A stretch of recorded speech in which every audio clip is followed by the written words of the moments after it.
Michael, we have the same generation. We love probably most of the same music, and we've been in this game for a long time. Can you tell me a bit where you see the analog world at the moment? It's very interesting right now because there are always people trying to kill it. There was a report a couple of weeks ago saying vinyl sales plummeted 33% in 2024. That was the headline of a story written in Consequence of Sound, which is a website, I guess. And some non-journalist didn't even cite a source. He just said that. And how can you make a statement about 2024, which still has months to go, including the most important part of the selling season, the Christmas season? So it's somebody that has a dagger out to do damage to the whole vinyl thing. And the problem is Luminate, which is the company that does all the calculating of sales. They change their modeling. It's a statistical model. They don't know every record that gets sold, but they have a statistical model based upon Amoeba, big store, they get a bigger part of the model, and a mom and pop store gets a smaller part of the model, and that's how they calculate it. So they changed what they were doing. So Luminate changed their business, their modeling thing. Everybody in the industry who knows anything knows that January to June, whatever number came up was going to be wrong and to be discarded. And so anybody on LinkedIn who follows Billy Fields, who works for Warner Music, who's really on top of the whole thing, knew going into June that whatever number showed up would be wrong. So what ended up happening is Billboard published the number without any reference to why it happened, why the number was what it was, no reference to anything. And then the guy in Consequence of Sound goes ahead and writes this story that sales dropped, plummeted 33% with no reference to anything, not Billboard, nothing. I mean, the low level of journalism, that's the big problem, the low level of journalism today. And the misinformation. Misinformation. So Billy, who's following all this, says, our calculations show that as of now, business is up probably 6% over last year. A legitimate number. He's not trying to play games. Up 6% over last year, which is really good because last year it was way up. So it's still up 6%, and the whole selling season has to go. So by the end of December, they think the number is going to show about 10 or 11%, assuming they can get an accurate number because of what Luminate did. But next year, we'll have a much better idea. But the whole that traveled around the internet. I just said to people, you're like little girls with a tin cup and a string, passing around this garbage. It's really annoying. Well, I trust you because I can see even at this show the eagerness for records seems to be getting bigger and bigger. The youth, the demographics, I saw lots of young kids buying records as well. Yes, and the statistical analysis, not just what we see, not just our eyes, but the studies have shown that the biggest growth in vinyl is between like 18 and 25, and then 40 to 50. There's a little gap in between the generation that got lost in space or whatever happened to them, but they'll catch up. I'm positive. It looks good. I mean, it's a broad-based group of people that are buying records, and they said it's too expensive. But the price of records is a little high in some cases. But the big problem is bad reissues. Oh, thank you. Junk reissues. Let's talk about bad reissues. I mean, those are a danger to our beautiful world of music. So there's two dangers. So one is these labels that can get stuff that's not part of copyright laws anymore, so they can release Kinda Blue with a different cover and take it from a CD and put it on vinyl, which is pathetic. And they don't say it? They don't say it. And people going thumbing through the things, they say, oh, there's a copy of Kinda Blue for $18, and there's a copy for $35. Why should I buy the $35 copy that was done from a tape when I can buy the other one? And neither one said, that's a problem. The other problem is just bad reissues. A lot of these half-speed mastered records coming from Abbey Road sound terrible. And it's Abbey Road is what's driving it. And the main guy that does these is a very nice man. He's very particular. He's gone and totally rebuilt his lathe. And if he gets a tape, he digitizes it and then cuts a record. I just don't think that's the way to cut a record if you have a good tape. No, of course, well, especially, for a good tape, absolutely. Yeah. Although I think I've heard some really good DSD files. Yeah, some can be good. Some can be good. But to be played through a D2A converter rather than be played to cut back into the record. So I have these friends who love vinyl, and they get together once a month, and they have these meetings, and they play records, and it's fun. And so they said to me that the Band on the Run, that Abbey Road cut was fantastic. And I got one, and I compared it to the original pressing. The original pressing is so much better. better, And they yeah. didn't believe it. So they came over, and I played them that one first, and it sounded good, you know. Then I played them the original, and they're like, it's no contest. That one sounds real, and that one sounds fake. now. Yes, and this is where the danger lies, because then people could start wondering, why do they love this music so much? Because it's really flat and boring. It is, that's right. But what do you see? I mean, you're in an industry that you've been in this industry forever. We're not going to mention the years. Since I was 3 years old. How do you see if you've got to make some advice because of your seniority and your experience to high-end manufacturers in 2024 with these huge area prices now where you can get a system at maybe $15,000, $10,000, and then you go on to 2 or 3 or Millions. millions. So So what advice would you give to these manufacturers? I'm not sure I can really give advice to manufacturers, but I can say that the problem we face today in our industry is similar to the problem faced in society as a whole, the way the economic trough has been created. So you have a lot of rich people at the top who can buy whatever, they can buy $3 million watches, they can buy whatever cars they want, they can own airplanes, they can have 6 houses, whatever they want. They've got that money because they don't pay enough in taxes, in my opinion. And then you have the low end of the market, and then you have the middle class dropped out. So the low end is saved by inexpensive, and I'm not going to use the word cheap, inexpensive products you can buy from China. And some of them, I have to tell you, are pretty good. I know. The people that are making, they measure well, and the people that are making them are not fools, and they're not just trying to put junk out. So for very little money, and you don't have a lot of money, you can get a decent sounding whole system pretty much. At the top end too, the middle class is suffering in around the world, I think, and they're also suffering for audio. That's the problem. Yeah, and I think that a lot of people go for manufacturers. Maybe you can't really comment on them for political issues, but a lot of manufacturers go for certain price points, thinking this is a good price point, Right. but they don't use the right multiples. The multiples, they are almost secondaries, whereby there's still some very honest companies that work on the multiples so that the price is the price that, you know. of Right, the- it's like five times whatever your. Absolutely. That's a rule of thumb, but we don't know exactly what healthcare costs are. We don't know what it costs to run a factory. We don't have all those. We don't know all of that.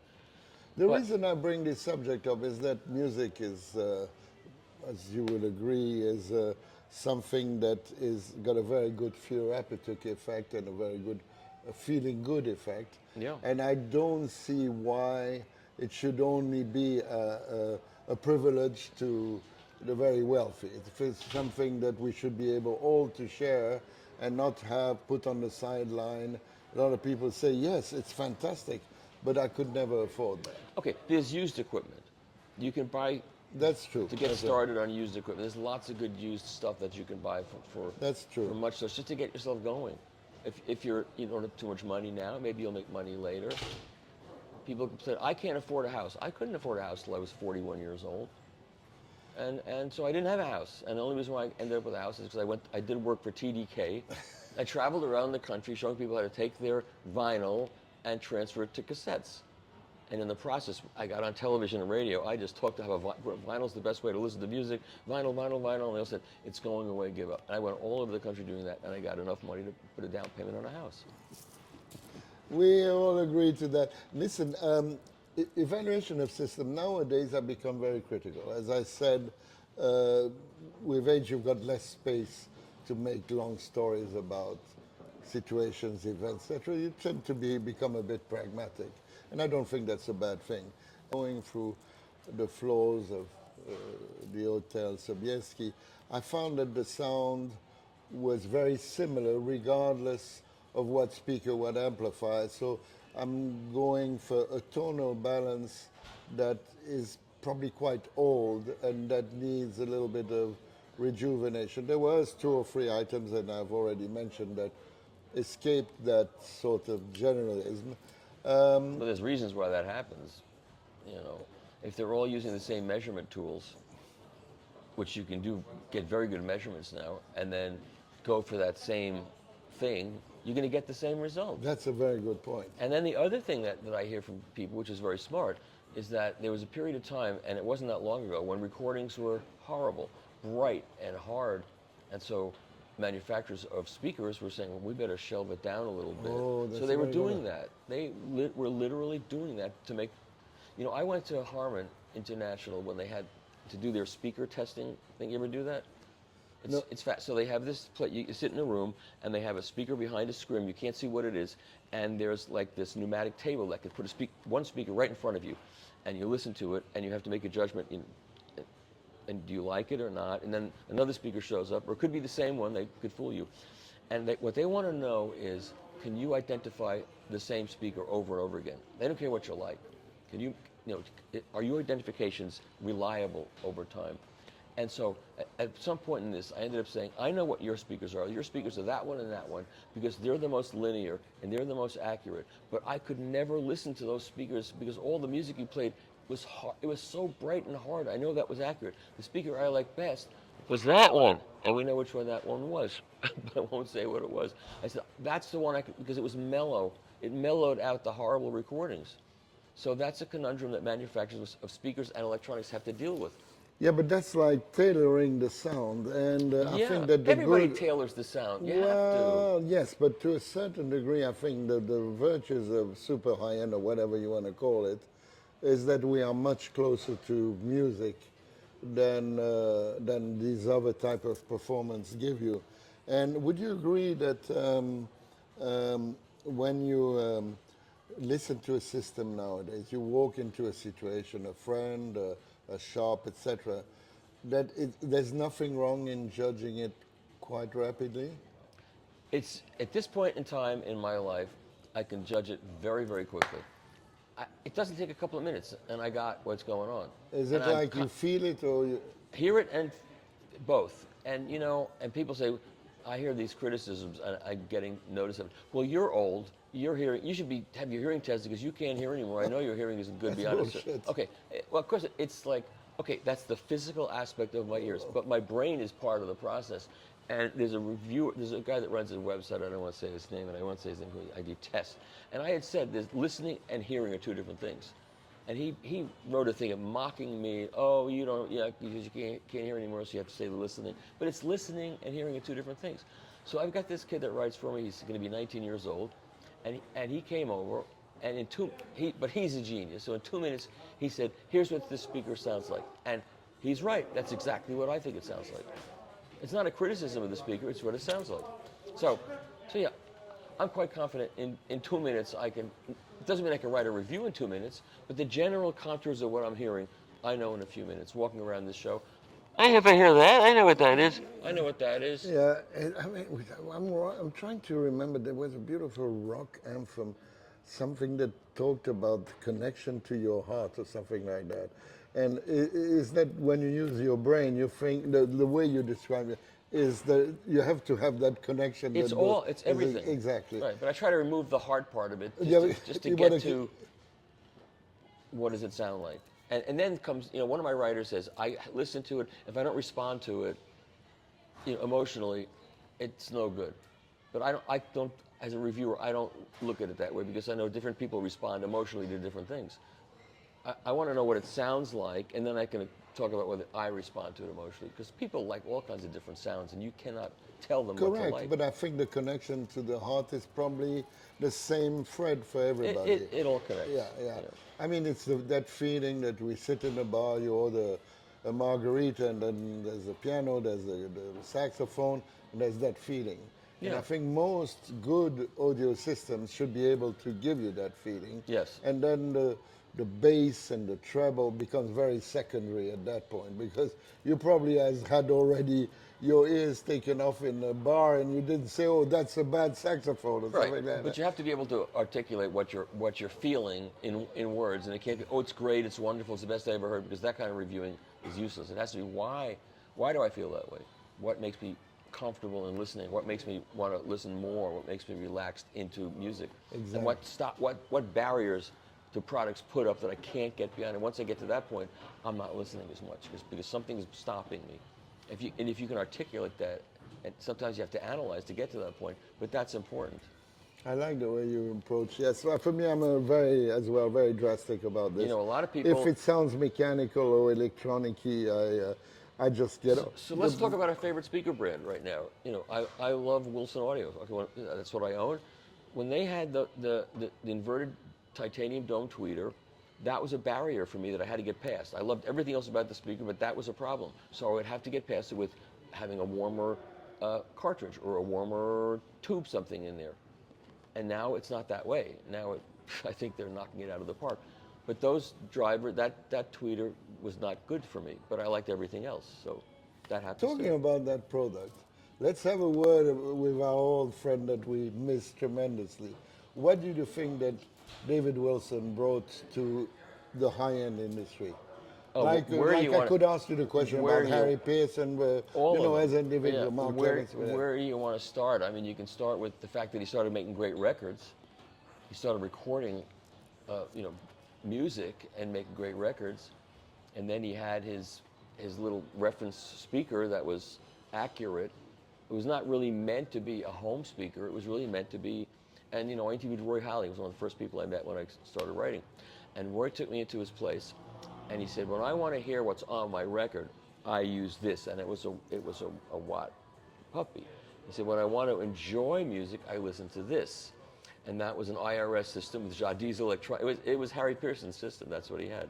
And that's another conundrum. Do you want to listen for pleasure or for analysis? Yeah. But now, I think what Wilson is doing, it does both. It's analytical in the sense that I know what's going on in a recording. I used my XVXs to do the Rufus Reid album.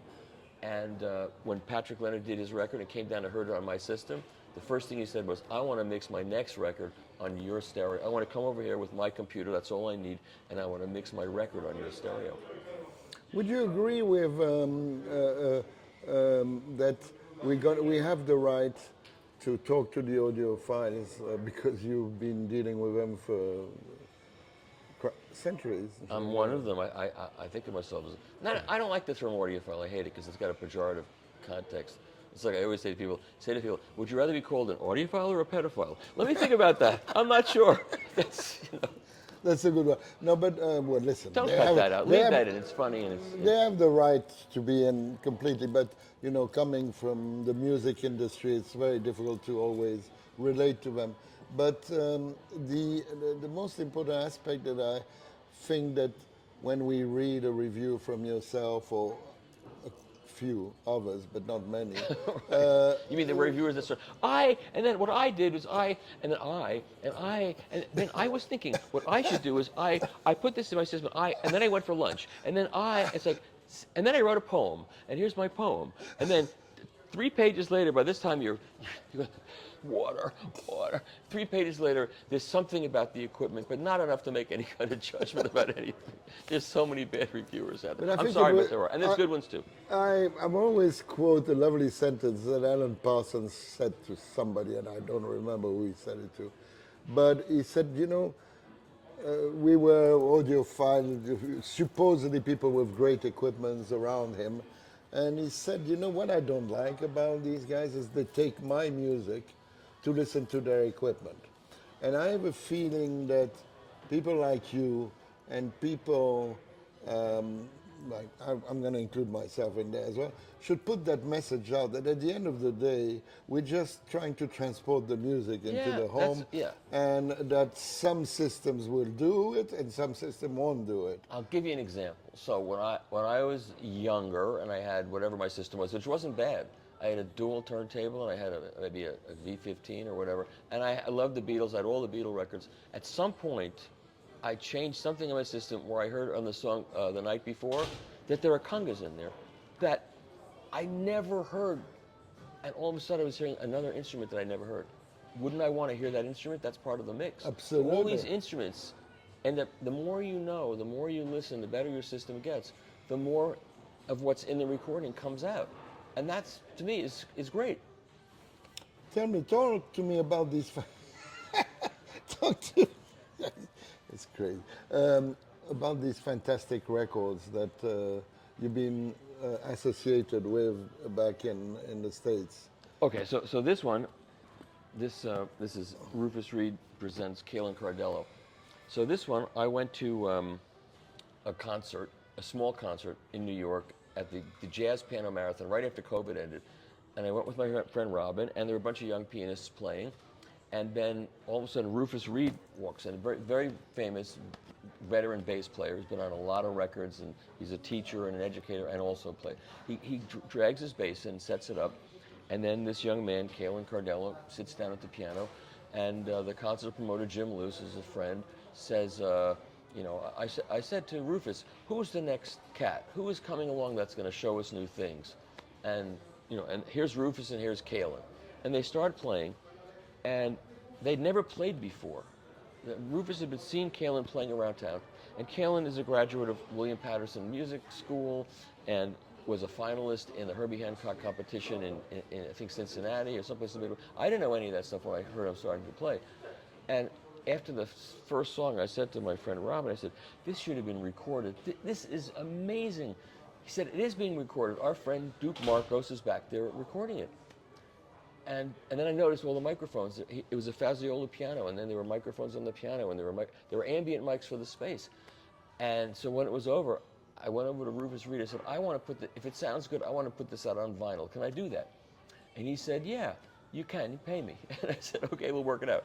And we worked out a deal with him and Kalen, and we got the files back, and they sounded really good. I worked a long time with Robin to get the mix where we wanted it and get the space the way we wanted it. I did it on my XVXs, and I said, I'm paying for this. I want it to sound good on my stereo. I don't care about anybody else. But anyway, we finished it, and when we thought we were ready to master it, I sent it to Bob Ludwig, and I said, Bob, you're about to retire, so I want you to, I think this kid is really good. I want to give you some music. You've given me so much, what you've done over the years, so here this is.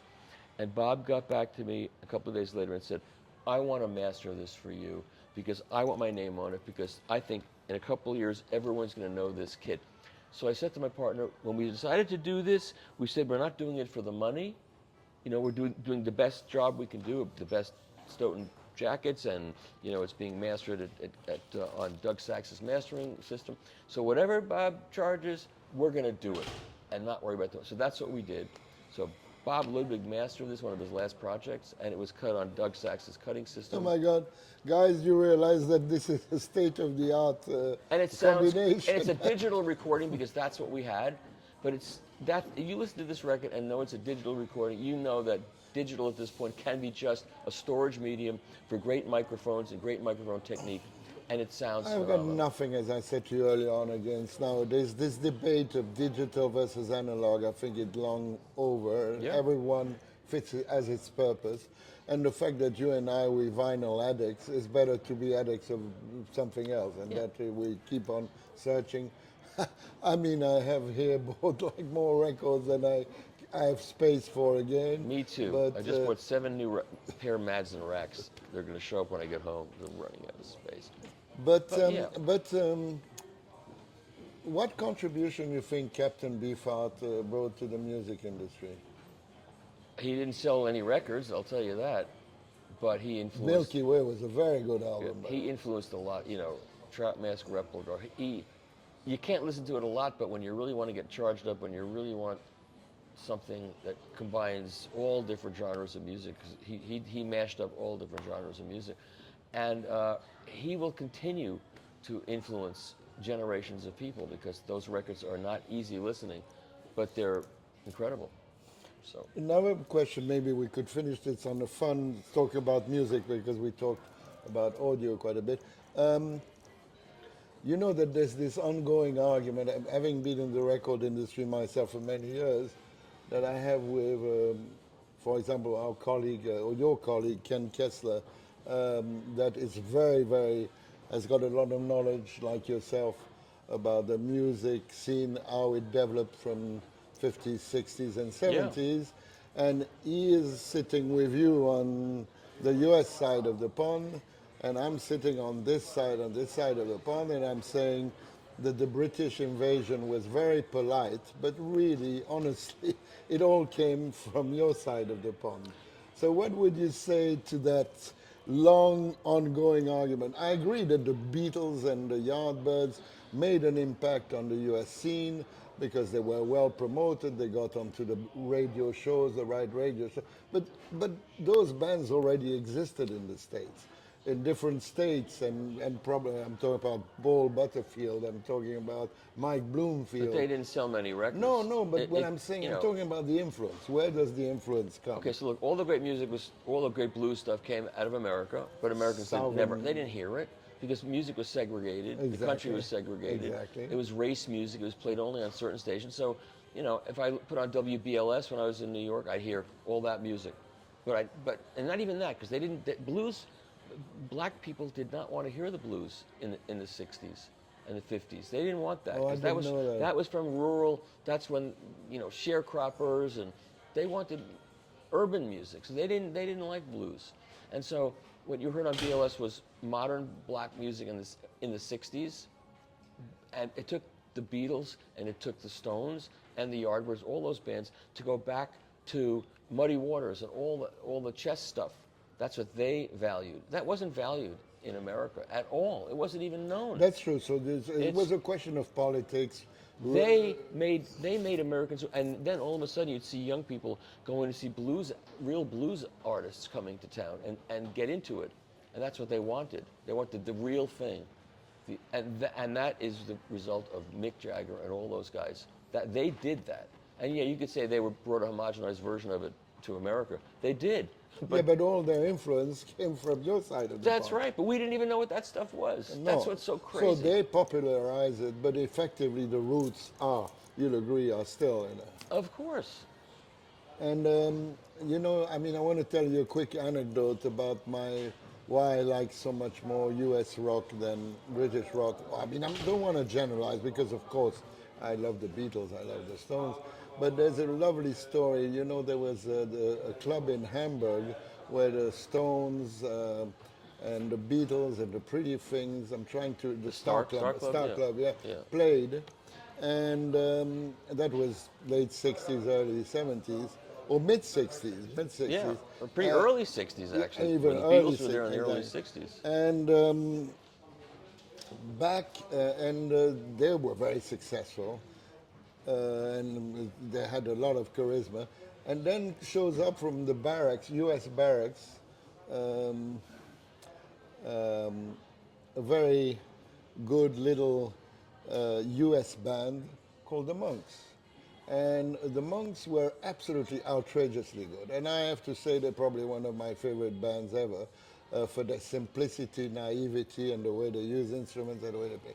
So the Monks got taken from the barracks and were invited to play in the Star Club. And the first night, you have to see the Pretty Things and the Stones had already been there. Everybody walked out. So the promoter was sort of worried, what happened there? And they said the people thought it was far too loud. They never heard such loud music. So this is the point I'm trying to make. Yeah, well, America is loud. Yeah. But the Monks was not loud for being just, I'm not talking heavy metal loud. Right. They're classified as a garage band. Yeah. But you don't have garages in the UK. So exactly. It's a problem. And you can't have a garage band without a garage. Then when I was in the 60s as well in Holland, I found that the Holland garage rock band were much closer to the US ones, and that the English were probably polite, too polite. Well, until we heard the Beatles, most of us who grew up with Buddy Holly and Eddie Cochran and all that stuff, as far as we were concerned, that music was dead. There was no one making it. It was probably some being made, but we didn't hear it on the radio. All we heard on the radio was Fabian, Frankie Avalon, Chubby Checker, and all that kind of, and I got to the point where I said, I guess I've outgrown this music, so I'm going to get into jazz. And so that's what I did, which I'm glad I did. I got into jazz at 12. Oh, that's fantastic. Started buying jazz records. And then I was in a car I'll never forget it, I was in a car going to high school, and She Loves You came on. And I just said, that's it. That's it. It's there. That's it. I can tell you, it was like bells went off, lights went. It was like, and that changed everything. It was like, yeah. Oh, And what you a don't great. forget those moments. You just don't forget them.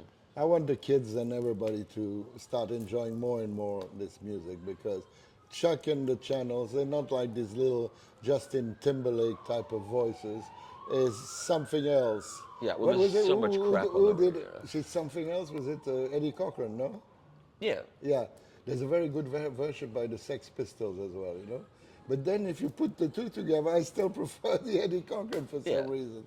So yes, I think that you You know, have tremendous. interesting music gets made by interesting people. Yeah. And if there aren't interesting people around, you don't get interesting music. And I'm sorry to tell you, there are not that many really interesting people around now. And I don't know why that is, but you know, every Saturday morning where I live on CBS, they have like an artist comes out and plays.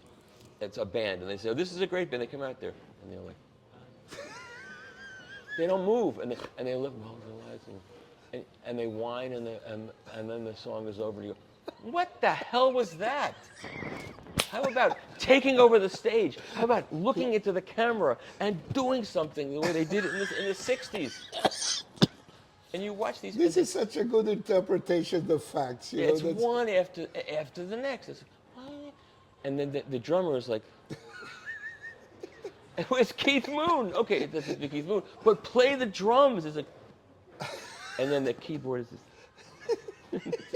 That's the truth. It's like you want to hit them. What happened to you? Wake up! Wake up! Audio guys, get the music, and thanks, Michael, for this wonderful session. I think that, like always, we enjoyed it madly. We could have gone into other sections, but I think Yes. that. That should suffice.